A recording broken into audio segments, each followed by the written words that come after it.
Rest in peace, Blue Sky Studios. You may never got the same respect as Pixar or DreamWorks or Aardman or Studio Ghibli or what matters is you weren't Illumination. So for those who don't know, this was going to be the next movie by Blue Sky Studios before Disney shut the studio down. But luckily, Netflix and Purna, that one studio you see and everything you keep forgetting about, acquired the movie and got it to be released the same weekend as Ruby Gillman. And I really wish this was the one in theater, since this was what I wanted Ruby Gillman to be. Not just a rehash of other movies that even if I didn't see those movies on its own, I would like it. But here, this movie is original both in its storytelling and animation. It is based on the graphic novel of the same name by N.D. Stevenson, screenplay by Robert L. Ballard and Lloyd Taylor, and directed by the Spies in Disguise directors Nick Bruno and Troy Quane. Cool.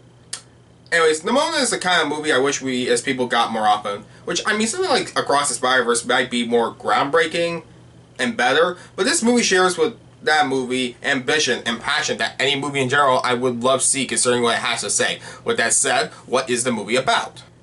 In a futuristic medieval kingdom, 1,000 years after the great knight Gloreth vanquished a monster that saved the kingdom, to the present descendants of the knights still who protect the kingdom, and the first commoner of no noble descent, named Ballister Bloodheart, voiced by Riz Ahmed, is about to be knighted only for him to be framed for the death of the queen, and forced to go on the run when no one believes him, including, at first, Nimona, voiced by Chloe Grace Moretz.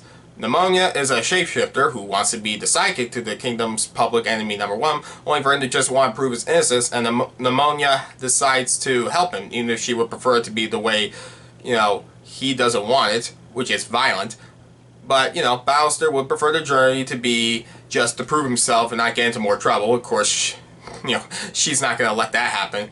But he reluctantly has to, as she does seem like the only one who's got his back, when even the one closest to him, the descendant of Gloreth herself, named, and yes, this is his name, Ambrosius Goldenloin, voiced by Try Guys member Eugene Lee Yang. It will take all they got to prove his innocence, and for Nimona to find acceptance through an uncaring world and system that seems against them. But friendship and stuff, saves the day.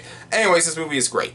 It starts off good, where I understood the characters, though felt a bit rushed, where I wish we got maybe a few more minutes with Ballister and Nimona before things got going, but it does get right into it, and once these two team up, the movie becomes really fun. And when it got to an hour in, there was a surprise in the story, where usually that's where a story like this will end. And while I wouldn't say this movie avoids being somewhat predictable, I realized I really cared what was going to happen to the two main characters by that point. Riz Ahmed is fantastic in this movie. No one else is bad, but he shines so much as this frustrated man who wants to be accepted that feels like the world's against him, and when he gets emotional, I really felt it. Of course, the standout character is Nimona herself, who is fun, chaotic, is willing to do, well, the right thing, just preferably her own way. And a backstory that I won't spoil, but is a great sequence that transitioned to the movie's climax beautifully. And Moretz is really good in this movie, but she and Ahmed both produced the movie, and I feel like this is worth mentioning that it truly felt like they cared about the movie rather than just being hired for the part and move on like it's nothing. Their dynamic is great, and I loved it where it went with the movie. I got problems with the movie, but I have to praise something else first. The romance between Ballister and Ambrosius is excellent. Say what you will about Netflix, but one thing, as far as I know, they don't shy away from is LGBT content in their work as much as other companies that even they do feel is forced or easy to cut out in other countries, which I honestly understand because companies need to sell a movie and sadly sacrifices need to be made in order to make that money back. But Netflix has allowed way more LGBT stuff in their work than anything else I can think of in terms of distribution platforms. This is a romance that can't be reworked as friends or brothers. No, it had to be a romance, and that romance is earned, and I really enjoyed it. Though I wish they did have more time together at the beginning, since while I do believe it isn't like a great romance. It isn't given enough time, in my opinion, to be one of those great romances in movies, which I know I'm saying it like there's some high bar I have in mind, but really I wanted more of it, because it's like the whole movie's about, oh man, does he really trust me or something? So it's like, I kinda wish I got them more together. But speaking of my problems with the movie, some of the world building is confusing, at least in the plot hole way. I can't explain without spoilers. Maybe I have to rewatch it, but I'm like, wait, when that, so how does this world, but yeah.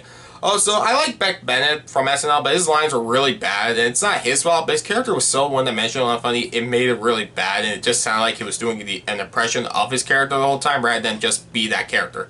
Now, some jokes work, some don't, and who the villain was pretty predictable, but the movie, unlike a certain other movie that came out at the same time, doesn't waste time on who is the real big bad. Like, even if you saw the trailers, which I didn't for this, but even then it's like, oh, well, obviously.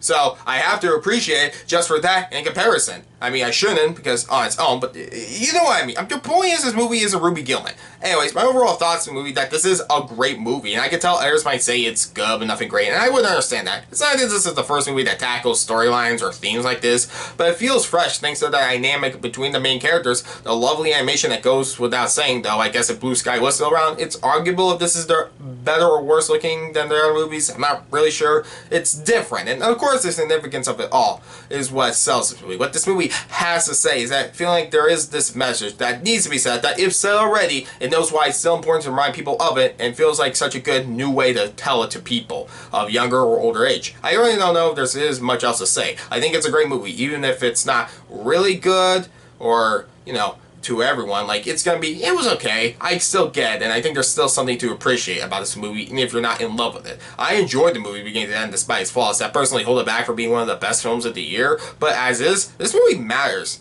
At least, I think it should. This film does something not all movies can be accomplished for, and that is the feeling that it matters. It was made to show people to enjoy, whether it's for the message or just being a fun time for people of all ages. Impressive accomplishment I haven't done yet. Until then, I can't take it back.